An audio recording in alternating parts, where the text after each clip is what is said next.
आत्मनिर्भर भारत अभियानांतर्गत महालक्ष्मी विद्यालय व ज्युनियर कॉलेज पिंपळगाव नागपिंदा तालुका अकोले जिल्हा अहिल्यानगर या शाळेतील विद्यार्थिनी आपणासमोर व्होकल फॉर लोकल अंतर्गत कलाकृती सादर करत आहे।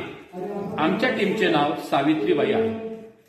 प्रकल्पाचे नाव सिंधीच्या पानांपासून पुष्पगुच्छ तयार करणे। समस्येचे नाव प्लास्टिकचे बुके मोठ्या प्रमाणावर कार्यक्रमांमध्ये वापरले जातात, यामुळे पर्यावरणाचे प्रदूषण होते। शाळेमध्ये घरेलू कार्यक्रमांमध्ये मोठ्या प्रमाणावर प्लास्टिकच्या पुष्पगुच्छांचा शोभेच्या वस्तूंचा वापर केला जातो। यावर उपाय व शाळेतील मुलींद्वारे सिंधी नावाच्या वनस्पतीपासून पुष्पगुच्छ बनवले जातात। सिंधी या वनस्पतीला खजुरी असं देखील म्हणतात। याद्वारे स्थानिक कलाकृतींना बाजारात स्थान मिळेल व स्वयंरोजगार वाढेल, तसेच प्लास्टिकचा उपयोग टाळता येईल।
तिकडे पाहुणे वाटत होता